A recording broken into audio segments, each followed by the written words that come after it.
Assalamualaikum warahmatullahi wabarakatuh. Salam Om Swastiastu, Namo Buddhaya, dan salam kebajikan. Sebelumnya saya izin memperkenalkan diri, nama saya Alivio Zubirianda. Pada kesempatan kali ini, saya akan membawakan sebuah ulasan mendalam dari sebuah penelitian yang berjudul Evaluasi Pelaksanaan Program Bimbingan dan Konseling di SMK Negeri 1 Blora yang dilakukan oleh Edwin Dana, Mareza Putra, dan Eko Nusantoro. Penelitian ini dibuat dalam Indonesian Journal of Guidance and Counseling dan telah terakreditasi pada Sinta 3. Penelitian ini sangat relevan untuk dijadikan acuan dalam memahami bagaimana proses evaluasi program pendidikan, khususnya dalam konteks layanan bimbingan dan konseling, bisa dilakukan secara menyeluruh dan sistematis dengan menggunakan pendekatan model CIPP. Nah, untuk modelnya sendiri itu adalah model evaluasi CIPP. Sebuah model yang dikembangkan oleh Daniel Staffelbeam dan dikenal luas dalam dunia pendidikan karena pendekatannya yang menyeluruh dan sistemik. CIPP merupakan tingkatan dari konteks, input, proses, dan produk. Keempat dimensi ini saling terkait dan digunakan untuk mengevaluasi keseluruhan siklus program, mulai dari tahap perencanaan hingga dampaknya. Komponen konteks dalam model ini digunakan untuk memahami latar belakang, kebutuhan, dan peluang yang menjadi dasar perlunya program dijalankan. Evaluasi pada bagian ini membantu menilai relevansi program terhadap kondisi nyata. Input berfungsi untuk menilai kesiapan sumber daya yang diperlukan untuk menjalankan program. Proses digunakan untuk menilai bagaimana pelaksanaan program berjalan di lapangan dan apakah sesuai dengan rencana. Nah, sementara produk berfokus pada hasil akhir yang dicapai dari program, baik itu secara kuantitatif maupun kualitatif. Kekuatan model CIPP ini adalah kemampuannya dalam memberikan rekomendasi yang berbasis bukti dan relevan terhadap praktik perbaikan berkelanjutan. Model ini bukan hanya mengukur keberhasilan semata, tapi juga mengarahkan pengembangan dan peningkatan mutu program. Yang kedua, ada analisa penelitian. Nah, penelitian ini menggunakan pendekatan mixed method, yaitu gabungan antara pendekatan kualitatif dan kuantitatif. Data yang dikumpulkan melalui wawancara mendalam, penyebaran angket, dan dokumentasi. Wawancara dilakukan kepada pengawas sekolah, kepala sekolah, guru BK, dan orang tua siswa. Nah, sementara angket disebar kepada 302 siswa sebagai responden utama program. Analisis data dilakukan dengan menggunakan teknik analisis kualitatif untuk data hasil wawancara dan dokumentasi. Sedangkan data kuantitatif dari angket dianalisis secara deskriptif dengan persentase. Pendekatan triangulasi digunakan untuk memastikan keabsahan data, termasuk uji validitas dan reliabilitas untuk instrumen angket. Analisa menunjukkan bahwa ada kesenjangan antara kondisi ideal program bimbingan dan konseling dengan pelaksanaannya. Faktor seperti jumlah guru BK yang terbatas, kurangnya sarana prasarana, dan tidak adanya jam pelajaran khusus untuk pelayanan konseling menjadi penyebab utama kurang optimalnya pelaksanaan program. Yang ketiga, kriteria evaluasi. Penilaian dilakukan berdasarkan indikator yang disusun untuk masing-masing komponen CIPP. Kriteria penilaian dibagi ke dalam 4 kategori. Yang pertama itu ada baik, yang kedua itu cukup baik, yang ketiga kurang baik, dan keempat tidak baik. Pada evaluasi konteks, kriteria yang digunakan meliputi kejelasan tujuan program, keberhasilan identifikasi kebutuhan siswa, serta pengenalan terhadap masalah dan peluang program. Pada input, kriteria mencakup kelengkapan sumber daya manusia, kecukupan anggaran, struktur organisasi, sarana prasarana, serta kecocokan metode dengan kurikulum terbaru. Proses dievaluasi dengan kriteria seperti kredibilitas pelaksana, yaitu guru BK, efektivitas waktu pelaksanaan, kelengkapan perangkat layanan, dan efektivitas penggunaan sumber daya. Untuk komponen produk, digunakan kriteria seperti tingkat kepuasan siswa, antusiasme siswa, kebermanfaatan layanan menurut siswa dan orang tua, serta ketercapaian tujuan program. Nah, kriteria tersebut memberi panduan objektif dalam menyimpulkan apakah suatu komponen berada dalam kategori baik, cukup, atau perlu perbaikan. Yang keempat, ada tahapan evaluasi. Evaluasi dilakukan melalui beberapa tahapan sebagai berikut. Yang pertama itu ada tahap perencanaan atau konteks analisis.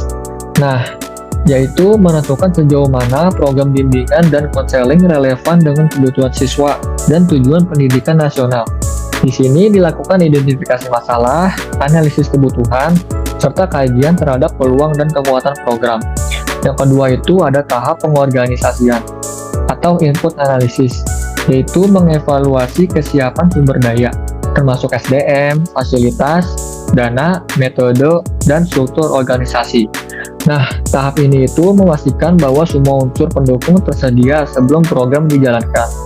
Yang ketiga itu ada tahap pelaksanaan atau proses analisis, yaitu menilai bagaimana program dijalankan, termasuk kesesuaian dengan rencana awal, efektivitas waktu dan metode, serta hambatan yang muncul. Yang keempat itu ada tahap hasil atau produk analisis, yaitu menganalisis dampak program, ketercapaian tujuan, dan persepsi pengguna layanan terhadap manfaat yang diperoleh. Nah, setiap tahap itu saling berkaitan dan memberikan gambaran utuh tentang efektivitas program. Yang kelima, komponen evaluasi CITP. Nah, setiap komponen itu dievaluasi secara terpisah, namun tetap saling terhubung. Yang pertama, kita akan bahas konteks. Konteks ini ditemukan bahwa tujuan program sudah sesuai dengan arah pendidikan nasional dan kebutuhan filosofis. Namun, identifikasi kebutuhan siswa belum optimal, hanya mencakup sebagian kecil dari populasi karena keterbatasan tenaga BK. Nah, masalah seperti ketidakaturan format administrasi dan ketiadaan jam masuk kelas turut menghambat pelaksanaan. Yang kedua itu ada input. Kualitas dan kuantitas guru BK masih belum ideal. Masih ada guru BK yang belum memiliki kualifikasi S1 BK. Anggaran sudah tersedia namun terbatas, hanya sekitar Rp250.000 per bulan.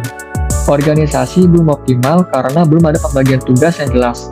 Sarana prasarana juga belum memadai dan belum ada ruang layanan khusus seperti ruang relaksasi dan ruang biblioterapi. Yang ketiga ada proses. Guru BK memiliki tingkat kredibilitas yang cukup baik. Meskipun pelaksanaan layanan belum sesuai rencana karena keterbatasan waktu, perangkat layanan seperti media pembelajaran dan instrumen penilaian belum lengkap. Hambatan internal dan eksternal masih banyak ditemukan, seperti kurangnya pemahaman orang tua dan beban layanan insidental. Yang ketiga, ada produk. Penilaian dari siswa menunjukkan tingkat kepuasan yang tinggi, sekitar 71,50% antusiasme, 69,98% kepuasan, dan 77,76% kebermanfaatan. Orang tua juga menunjukkan respon positif, menunjukkan bahwa layanan BK berpengaruh positif terhadap perkembangan siswa. Yang keenam, hasil evaluasi. Secara umum, hasil evaluasi menunjukkan bahwa pelaksanaan program bimbingan dan konseling di SMA Negeri 1 Blora berada pada kategori cukup baik. 3 dari 4 komponen, yaitu konteks, input, dan proses, berada pada tingkat cukup baik. Nah, sedangkan produk ini berada pada kategori baik. Hasil ini menunjukkan bahwa meskipun implementasi program belum optimal, namun dampak positif tetap dirasakan oleh siswa dan orang tua.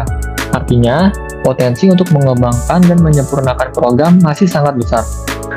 Yang ketujuh, itu ada rekomendasi. Berdasarkan temuan evaluasi, beberapa rekomendasi yang diberikan oleh peneliti meliputi 1. Penambahan jumlah guru BK.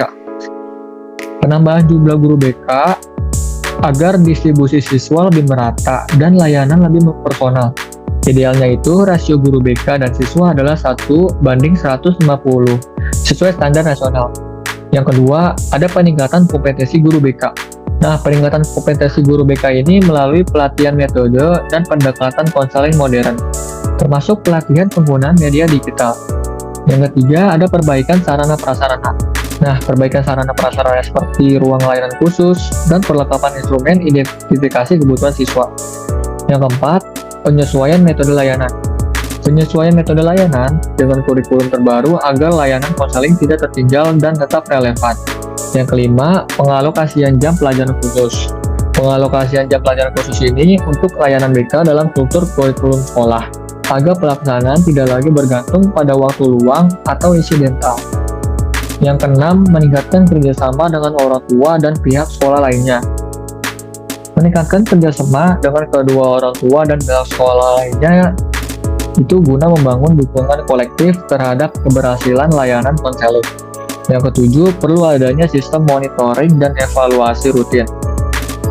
Nah, perlu adanya sistem monitoring dan evaluasi rutin ini agar program dapat ditinjau secara berkala dan dikembangkan berdasarkan data nyata, bukan asumsi saja. Sekian dan terima kasih teman-teman telah mendengar review artikel dari saya sampai akhir. Apabila ada kesalahan kata atau kurangnya informasi, kritik dan saran sangat diperlukan dari kalian semua. Untuk kedepannya saya bisa lebih baik dari sebelumnya. Terima kasih, sampai jumpa semuanya. Wassalamualaikum warahmatullahi wabarakatuh.